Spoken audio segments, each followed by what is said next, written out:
지금 현재 상황 어떤 건지 이번엔 전문가와 저희가 좀 짚어보도록 하겠습니다.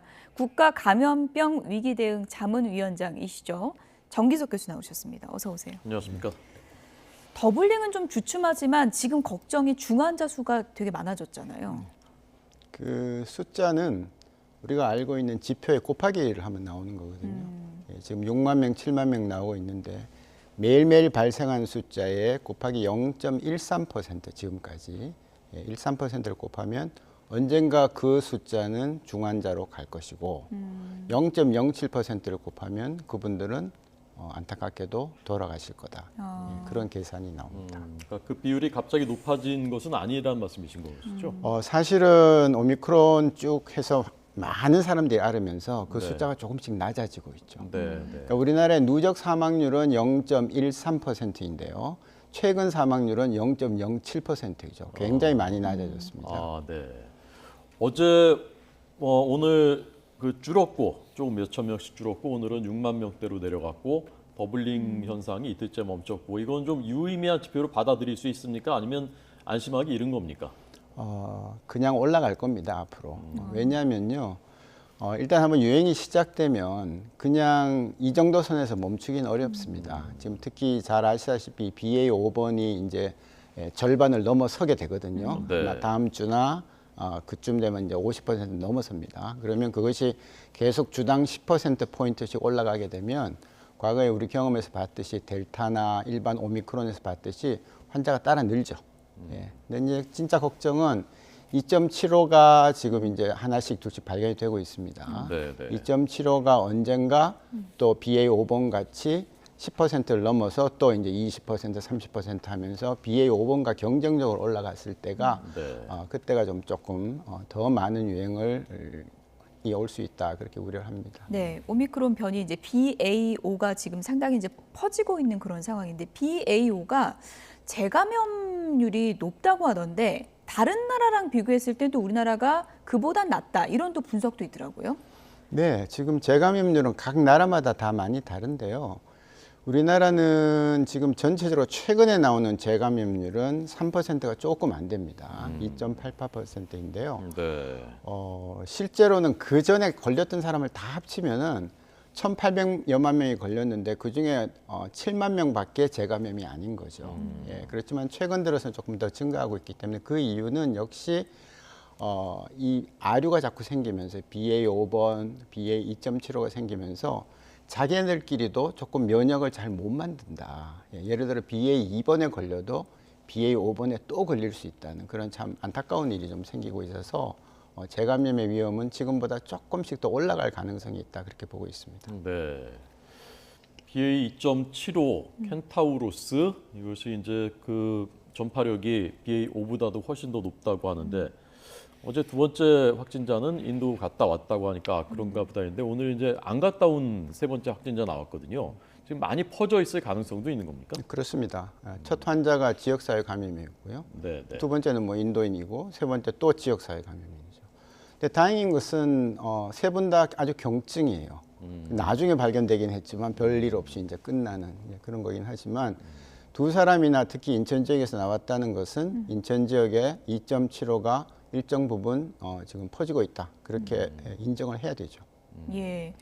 뭐 전파력이 가장 세다 그런 변이라고 이제 알려져 있잖아요. 그러면 이제 치명률이나 뭐 그런 위험성에서는 다른 변이 바이러스와 별 차이가 없는 건가요? 아니면 더 위험한 건가요? 아직까지 그 부분이 나오지 않았습니다. 지금 얼마 전까지 전 세계적으로 보고된 게 불과 한 120여 건밖에 안 되거든요. 그러면 그 120여 건도 대부분은 인도 거예요. 90여 명이. 그러니까 이제 거기서 이 환자들이 어땠고 이런 게 나와야 하는데 그렇게 나오지 않고 치명률이 2.75가 암만 세다고 해도 역시 그래봤자 0.1% 정도밖에 안 될 거거든요. 지금 우리가 0.07을 보고 있으니까. 그렇다면 1,000명이 발생해야 1명이 사망하는 걸 보기 때문에 지금 100여 명 수준에 갖고는 사망을 안 하죠. 그럼 사망을 안 했다고 해서 치명률이 낮다 높다 이렇게 얘기할 수 있는 아직 표본이 너무 적은 거군요. 그렇죠. 단계가 아니다. 그렇게 봅니다. 네. 요즘에 그 18세 미만에서 재감염 비율이 높아지고 있습니까? 일단 18세 미만에서는 그 환자들도 많이 생기고 재감염도 좀 있다고 그렇게 지금 보고 있습니다. 그래서 그 이유는요. 아무래도 어린 나이에는 백신을 못 맞거나 안 맞은 아이들이 많죠. 예, 그래서 이게 지금 오미크론으로 넘어가면서 계속 넘어가면서 기존에 우리가 맞고 있는 백신이 오미크론을 막는데 효과가 적은 건 사실이에요. 그렇지만 성인들은 다 한 번, 두 번 혹은 세 번, 네 번까지 맞았고 전혀 안 맞은 사람, 그러니까 아이들을 포함해서 어른들도 그렇고 전혀 안 맞으면 정말로 방어력이 떨어져 있는 겁니다. 그러다 보니까 이제 감염도 더 많이 되고 따라서 재감염도 더 되는 거죠.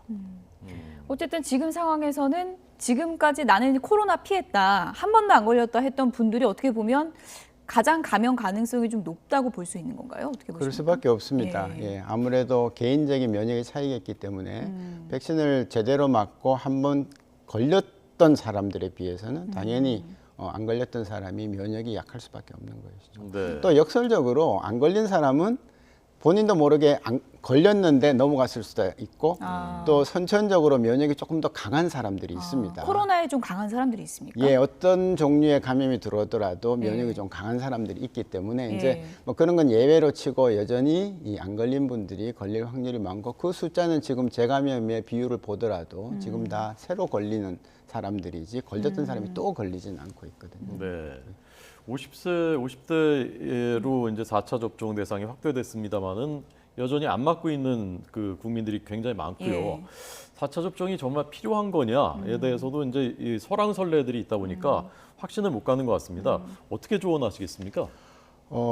이게 50대는 이렇습니다. 이제 우리가 병에 걸려도 큰 고생하고 돌아가시지 않으면 괜찮잖아요. 네. 보통 감기 그냥 가볍게 보듯이 독감도 이제 다 가볍게 보는데 50대는 백신을 전혀 안 맞으면 치명률이 0.4%예요. 굉장히 높죠. 네. 근데 백신을 맞으면 0.04로 10분의 1로 떨어집니다.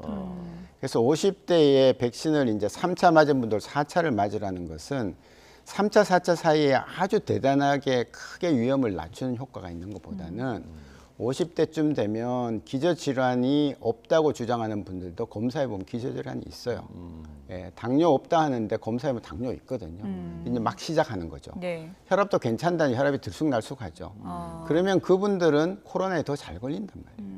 그럼 백신을 3차 맞아도 4차 맞는 게 좋고 한 번도 안 맞은 사람들이 50대 중에서 이 기회에 백신을 시작하셔라. 라는 그런 사인입니다. 그러니까 대부분은 이제 한 번도 안 맞은 분들은 별로 없을 거고 거의 없을 거고 3차까지는 많은 분들이 맞았는데 3차 맞았는데 4차를 또 맞아야 되냐 거기에 대해서는 어떻게 그 답을 주실 수 있습니까? 예, 그래서 지금 그 4차 백신하고 3차 백신의 차이를 네. 우리나라에서 냈는데요. 기저질환이 있거나 혹은 60세 이상인 경우에 다 조사를 했습니다. 네. 그랬더니 물론 50대는 빠져 있긴 하지만 그랬더니 감염을 예방하는 그 능력은 20%밖에 안 돼요. 네, 네. 예. 3차 맞고 10명이 걸리면 4차를 맞으면 8명 정도 걸리고 2명이 빠져나가는 거죠. 네, 네. 그런데 중증이나 사망은 50%를 줄이는 거죠.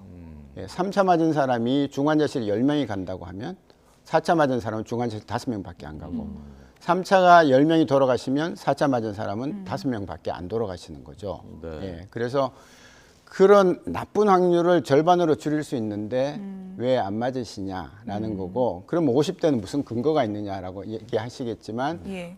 기저질환을 모르고 지는 사람들이 많고 50대도 이제 아주 건강하신 분들이 있는 반면에 좀 덜 건강하신 분들이 예. 있게 마련이거든요. 네. 그러다 특히 기저질환이 있으면 혈압이나 당뇨나 뭐든지 하나라도 있으면 반드시 맞는 것이 자기를 위해서 좋습니다. 네. 아무래도 좀 백신에 대한 부담감이 크기 때문에 코로나 백신은 좀 고민을 하게 되는 건데 구체적인 사례로 질문을 한 가지 더 드려보면 60세 이상 이제 고령인데 3차까지 맞고 코로나에 또 한번 걸린 적이 있는 어르신의 경우에는 4차 백신 접종을 하는 게 맞는 겁니까? 아니면 안 해도 되는 겁니까?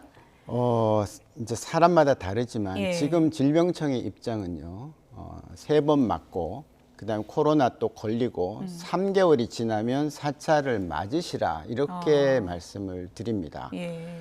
왜냐하면 이게 지금 이제 자꾸 데이터가 나오고 있는데 코로나에 걸려도 백신을 맞고 코로나에 걸리면 누구는 뭐 하이브리드 면역 때문에 막 올라간다고 예. 하잖아요, 항체가. 네.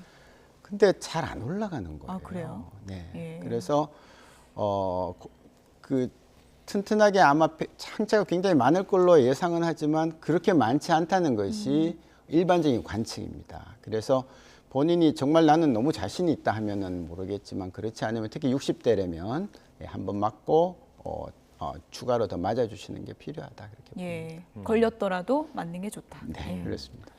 지금 백신이 이제 BA5하고 새로 나온 BA2.75에는 이제 아주 딱 맞진 않다. 그래서 새 백신이 지금 개발되고 있는 것인지 언제쯤 나오는 것인지요? 지금 새 백신은 결국 두 회사, mRNA를 만드는 두 회사가 주도를 하고 있고요.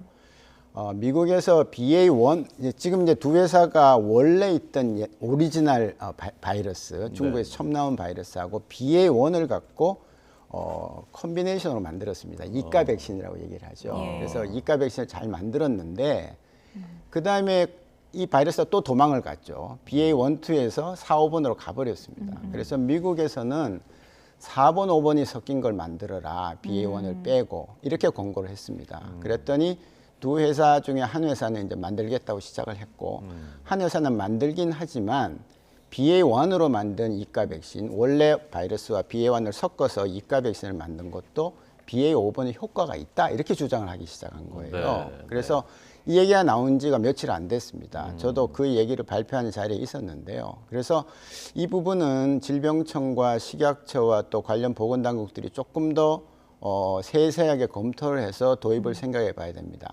이 새로 BA1이 들어간 백신의 장점은 8월 말까지 생산이 완벽하게 되겠다라는 게 회사 측의 입장입니다. 네. 물론 나와봐야 알겠지만 대신에 BA5번을 겨냥하지 않았기 때문에 효과는 당연히 좀 떨어지겠죠.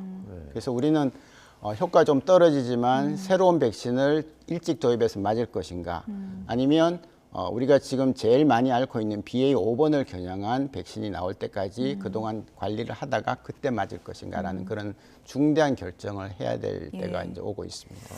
네. 감염병 위기 대응 자문위원 하고 계시기 때문에 앞으로 급증세에 좀 정부가 철저하게 대비를 할 수 있도록 좀 많은 자문을 해주셨으면 좋겠습니다. 지금까지 정기석 교수였습니다. 고맙습니다. 감사합니다.